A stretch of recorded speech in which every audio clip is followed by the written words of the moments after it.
Assalamualaikum warahmatullahi wabarakatuh. Perkenalkan, nama saya Rizky Rosania dari Prodi D3 Akuntansi Universitas Bengkulu. Pada video kali ini, saya akan membahas tentang kombinasi bisnis yang merupakan materi bab 1 dari mata kuliah Akuntansi Keuangan Lanjutan 1. Baik, kita mulai saja ke pembahasannya. Pada umumnya, kombinasi bisnis itu ada banyak. Namun dari segi entitas, kombinasi bisnis ini ada 3, yaitu merger, konsolidasi, dan juga akuisisi. Merger, konsolidasi, dan juga akuisisi yang diakuisisinya adalah seluruh aset beserta liabilitas dari perusahaan lain.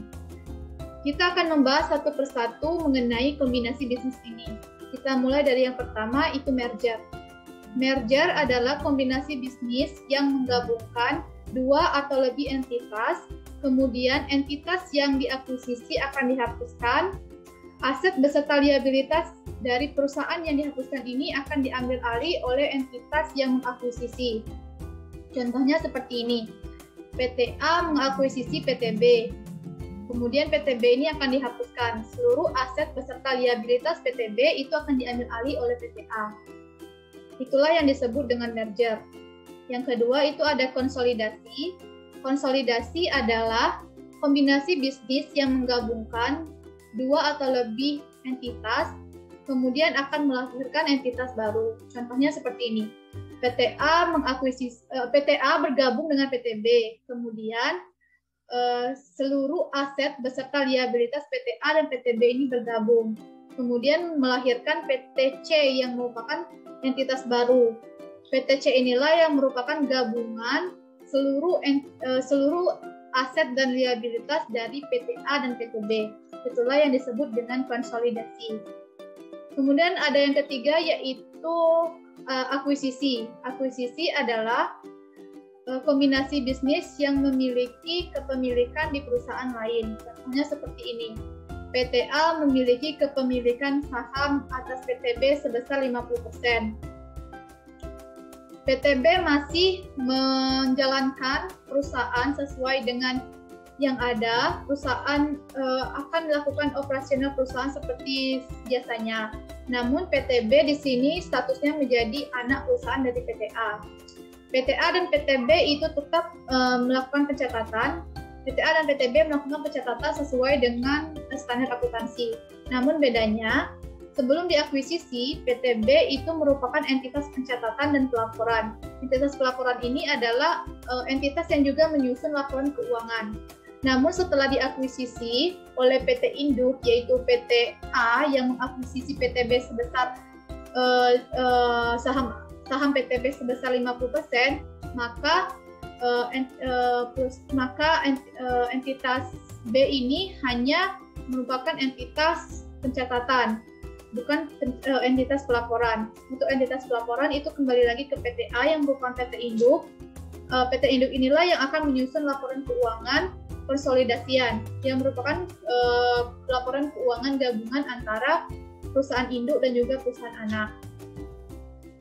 Bagaimana jika perusahaan induk memiliki lebih dari satu anak perusahaan atau mengakuisisi lebih dari satu perusahaan? Perlakuannya itu tetap sama seperti PT B tadi. Seluruh anak-anak perusahaan dari PT Induk itu akan menjadi entitas pencatatan. Untuk entitas pelaporan itu kembali lagi ke PT Induk untuk mencatat atau menyusun laporan keuangan konsolidasiannya. Sebenarnya merger, konsolidasi, dan juga akuisisi itu sama. Bedanya hanya merger dan konsolidasi yang akuisisi perusahaan atas perusahaan lain itu hanya liabilitas dan aset. Sedangkan untuk akuisisi itu mengakuisisi kepemilikan atas perusahaan. Kemudian apa sih motivasi suatu perusahaan untuk melakukan kombinasi bisnis? Motivasinya adalah untuk mendapatkan profit dan laba dan juga memperkaya para pemegang saham. Untuk memperkaya para pemegang saham itu dapat dilakukan dengan dua cara, yaitu pertumbuhan organik dan juga pertumbuhan anorganik. Pertumbuhan organik di sini adalah suatu perusahaan memberikan kesempatan untuk perusahaan itu tumbuh secara natural, seperti mendirikan perusahaan baru. Misalnya, kita yang awalnya bergerak di bidang keuangan atau di entitas keuangan, kemudian akan mendirikan perusahaan di bidang yang berbeda, misalnya bidang pertambangan. Itulah contoh dari strategi organik ini. Namun, strategi organik ini biasanya memiliki risiko yang cukup tinggi. Mengapa demikian? Karena kita yang mendirikan perusahaan baru ini merupakan pembisnis awam atau pembisnis baru di bidang tersebut, sehingga kita tidak mengerti cara mengelola atau belum memiliki pengalaman untuk mengelola perusahaan tersebut, sehingga resikonya akan lebih tinggi untuk mengalami kerugian. Yang kedua itu strategi pertumbuhan anorganik.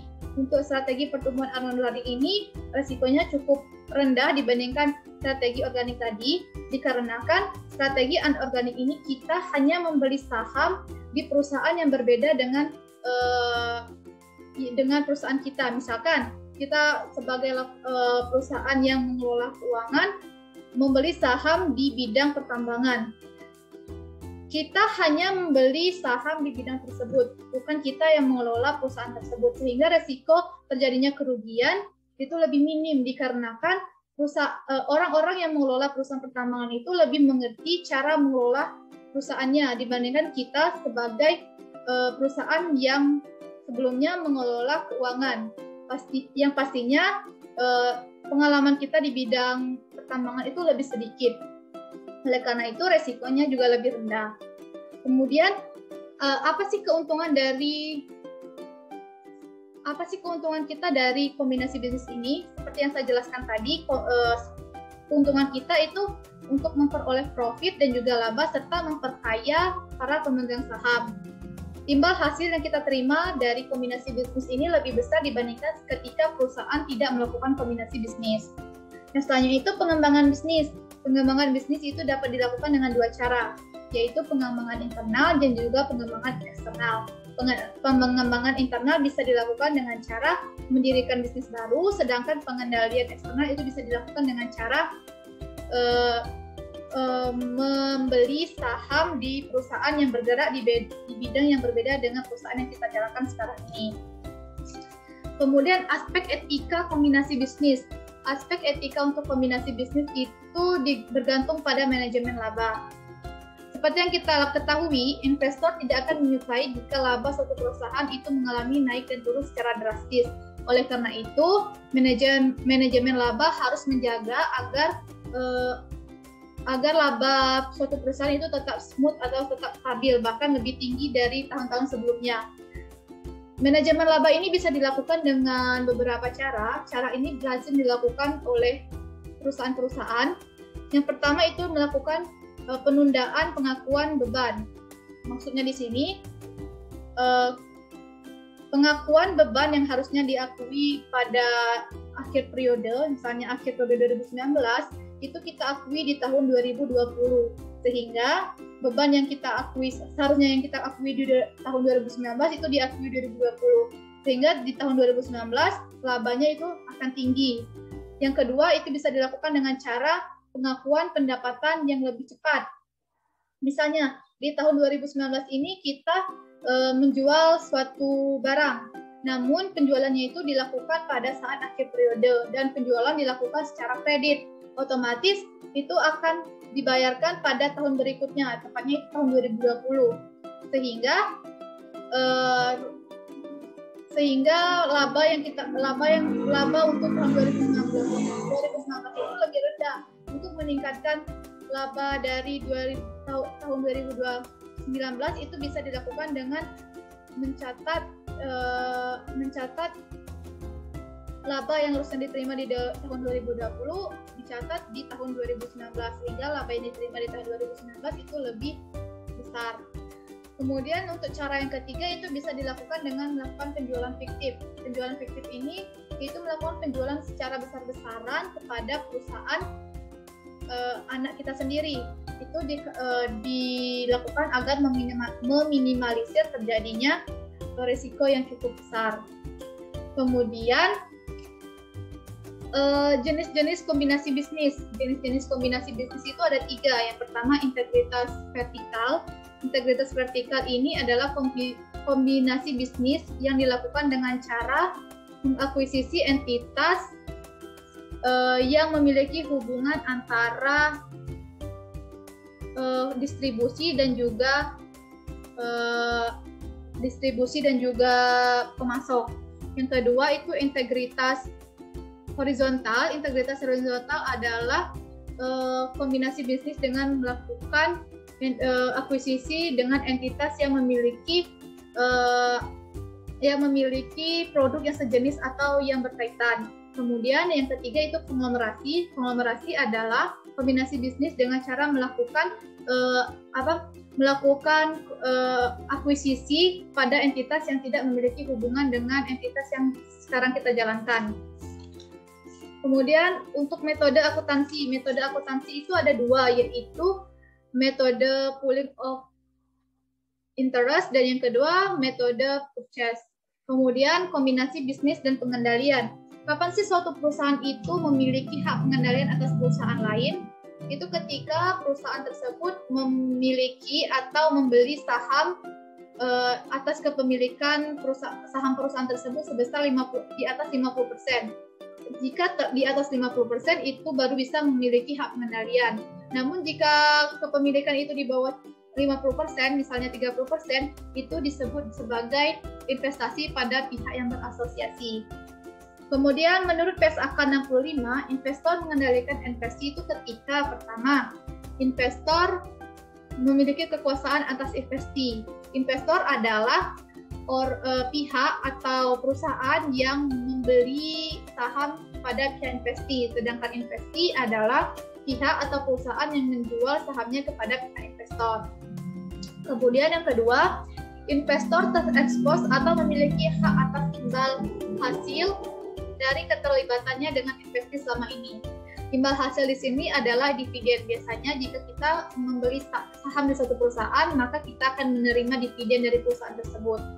Yang ketiga, investor memiliki kemampuan untuk mengendalikan atau untuk mempengaruhi hasil dari imbal hasil tersebut. Kemudian yang terakhir, dari suatu akuisisi itu biasanya menimbulkan goodwill. Goodwill ini terjadi jika harga perolehan dari entitas yang diakuisisi itu lebih tinggi atau lebih mahal dari harga wajar dari entitas yang diakuisisi. Pada saat terjadinya goodwill, maka pihak pengakuisisi akan membeli entitas yang diakuisisi ini lebih tinggi atau lebih mahal dari nilai wajar yang dimiliki oleh entitas yang diakuisisi. Itu saja pembahasan saya tentang kombinasi bisnis hari ini. Sampai berjumpa di video-video selanjutnya. Saya ucapkan terima kasih. Wassalamualaikum warahmatullahi wabarakatuh.